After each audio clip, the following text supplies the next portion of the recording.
Pemirsa, batik adalah hasil karya bangsa Indonesia yang sudah dikenal sejak zaman dahulu kala.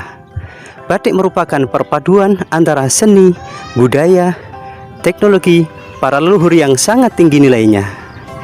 Batik merupakan citra budaya kriya bangsa Indonesia yang mencirikan keruwetan dan kehalusan ragam hias warna-warni budaya bangsa Indonesia yang dituangkan dengan menggunakan gorisan-gorisan canting yang sangat indah.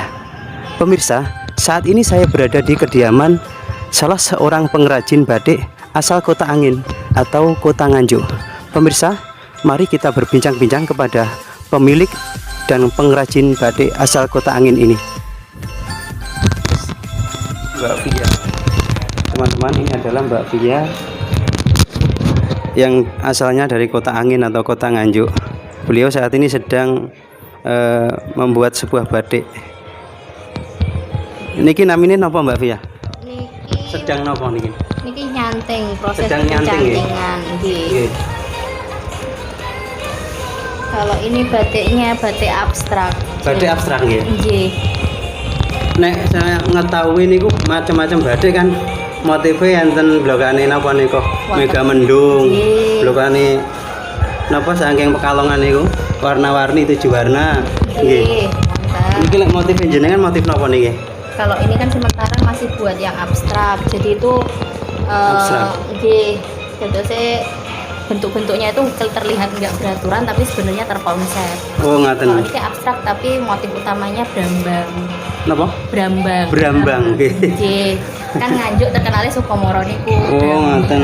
Pertanian. Tapi kalau konsepnya yang jenengan usung dari motif batik apa? Yang paling utama satu motif napa? Kalau dari karakter nggih, kan niki kan angkatnya judulnya batiknya Gading Ageng. Jadi untuk batik-batiknya itu motifnya itu motif-motif yang besar. Oh, Nggih, motif-motifnya besar. Jadi ciri khasnya itu di situ. nggih. Ageng dari agengnya sih. Oh, ngaten. Jadi nama penamaan satu apa niki? Brandnya namanya Gading Ageng. Gading Ageng. Nggih. Terus ternyata isinya atau proses-prosesnya menggunakan itu apa? Istilahnya batik-batik yang model besar ngaten nggih. Nggih, motif-motifnya besar. Motif besar. Oh, nggih. Nggih, sama teman-teman, nama channel saya juga Muhammad Yusuf Al Gading ya. Jadi ada Al Gadingnya. Barokai teman-teman, nama Al Gading. Mudah-mudahan ini Mbak Via juga menggunakan nama batik Gading. Apa? Ageng. Gading Ageng. Gading Ageng. Ngomong-ngomong Mbak Via, nggih. Teman-teman, saya pengen tahu dan teman-teman juga pengen tahu kan, sejak kapan Mbak Via memulai kegiatan atau apa niki kegiatan usaha seni batik niki? Tanya nggih teman-teman, sejak kapan Mbak Via? Sebenarnya mulai dari bulan April 2019. Jadi Nggih. baru belum ada setahun kan Nggih, niki. April. Nggih, saniki nembe bulan 3. Nggih.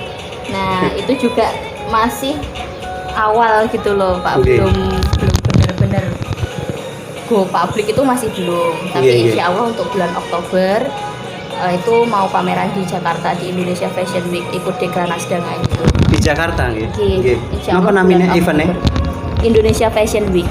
Indonesia Fashion Week ngaten nggih. Nggih. Terus yang mengikuti itu siapa saja? Atau Kalau yang mengikuti itu kebanyakan ada IKM juga. Kalau untuk pameran IKM seluruh Indonesia. Tapi kalau untuk fashion show-nya itu ada desainer-desainer dari Indonesia. Nggih. Oh iya. Itu event terbesar se-Asia Tenggara. Nggih. Tapi kalau mau tanya ini tentang soal pendidikannya dulu, sarjananya apa ya? Sarjana batik itu, Bu? Itu saya dulu itu D3 Batik dan Fashion di Institut Oh. Seni Indonesia Yogyakarta. Iya. Nggih. Jadi nyambung ya? Nggih, nyambung. Nyambung. Kalau diploma kan lebih banyak prakteknya. Nggih. Jadi saya akhirnya lebih banyak ke prakteknya daripada teorinya. Oh, ngaten lebih Nggih. banyak ke praktek. Termasuk ini. Ini masalah pembuatan berapa lama, Mbak? Mulai dari start awal sampai jadi finishing sampai bisa disajikan dalam bentuk batik yang sudah jadi, kain batik yang sudah jadi. Kalau yang abstrak seperti ini untuk pencantingannya 1 hari. 1 hari. 1 hari. Untuk pewarnaannya kalau dikebut bisa 1 hari juga. Jadi dalam 2 hari itu bisa selesai. Nggih. Iya, tapi kalau misalnya batik-batik klasik tradisional yang tutup celup berapa kali warna itu bisa sampai 1-2 bulan satu lembarnya. 1-2 bulan. Ternyata lumayan lama ya teman-teman, karena batik itu merupakan hasil karya budaya, jadi ada nilai seninya. Jadi penggarapannya juga butuh inspirasi seni yang halus, tidak boleh gerusa-gerusu. Ngoten nggih? Tidak bisa gerusa-gerusu. Kayak orang macul kan gerusa-gerusu. Iya. Kan kalau menurut orang-orang Jawa lama dulu, namanya batik itu sama kayak orang semedi. Jadi itu harus sabar, nahan amarah, nahan nafsu, benar-benar harus relax, bahkan kalau orang-orang dulu yang orang-orang keraton itu sebelum membuat batik mereka harus puasa selama 40 hari. Masya Allah, sampai puasa dulu. Iya, jadi kalau batik-batik yang mau dipakai raja keraton itu harus seperti itu. Jadi seperti bikin keris ya, harus ada puasanya. Iya, karena ada nilainya, nanti bisa bernilai spiritual mungkin. Batik yang dipakai tidak asal batik-batikan. Oh iya, untuk ini kan niatnya dipasarkan ya Mbak Via ya. Untuk pemasarannya melalui apa Mbak Via saat ini? Pemasarannya saat ini ada media online, terus juga ada lewat ini pameran-pameran gitu, offline-nya. Iya. Pameran. Soalnya kan masih baru banget Pak, jadi masih pemasarannya juga masih kerabat-kerabat dekat, teman-teman gitu yang baru tahu. Iya. Kemarin itu Mbak Via, saya itu pas lihat-lihat IG teman-teman, lihat IG itu ada konon katanya batik yang dipakai oleh garwane utawi istrinya Pak Bupati Mas Novi pernah digunakan event pameran begitu ya. Itu memang lomba fashion show. Yang seperti di video ini loh Mbak Via. Apa benar Mbak Via yang mendesain ini? Bagaimana Mbak? Bagaimana? Ceritanya bagaimana? Jadi saya itu kerjasama kolaborasi sama pembatik dari Lengkong sama penjahit di Nganjuk. Jadi 3 orang. Jadi saya bagian desain, penanggung jawab busana, terus batiknya itu dikerjakan sama pembatik yang ada di Lengkong. Oh begitu. Terus jahitannya itu penjahit Nganjuk. Oh. Jadi kerja sama 3 orang. Nah pengerjaannya itu dalam waktu 1 minggu. Oh harus jadi 1 minggu. 1 minggu harus jadi. Iya cepat itu. Jadi mulai dari batiknya dikebut selama 2 hari 2 malam. Habis itu masuk ke proses jahit itu sampai rombak desain 3 kali. Jadi ya udah kayak gitu. Iya luar biasa. Oke teman-teman, ini pernah batik karyanya Mbak Via dan tiga teman yang ikut andil dalam proses pembuatan batik untuk fashion show itu di mana Mbak itu waktu itu? Grand City Surabaya. Di Grand City Surabaya. Dapat juara ya Mbak? Dapat juara 2 alhamdulillah. Mbak Via, untuk pemesanan atau yang sudah keluar batik panjenengan itu sudah sampai keluar Jawa mungkin? Kalau keluar Jawa belum sih, soalnya ini masih pesanan-pesanan orang-orang Pempda, orang-orang terus Bu Yuni kayak gitu. Iya. Oh mantan.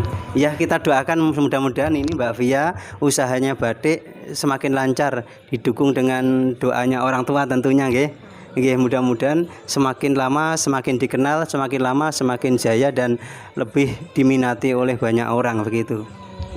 Mbak Via, cukup sekian dulu ya ngomong-ngomong dan wawancaranya tentang batik ini. Mudah-mudahan ini bisa memberikan manfaat bagi penonton channel Muhammad Yusuf Al Gading semuanya dimanapun mereka berada. Mudah-mudahan ini menjadi inspirasi bagi para kaula remaja generasi penerus untuk selalu berkarya, jangan gampang menyerah. Jadi anak-anak remaja terutama, kalian masih punya peluang yang luar biasa untuk aktif dalam kegiatan, untuk aktif dalam sebuah karya, terutama dari karya-karya seni seperti batik, seperti Mbak Via ini bisa jadi inspirasi kita semuanya. Teman-teman, cukup sekian wawancara dari saya dan Mbak Via, mudah-mudahan ini bisa membawa dampak manfaat. Oke teman-teman, kita akhiri dulu pertemuan ini. Mudah-mudahan tayangan ini dapat kita ambil inspirasi dan manfaatnya. Ila liqa ma'assalama fi amanillah. Assalamualaikum warahmatullahi wabarakatuh.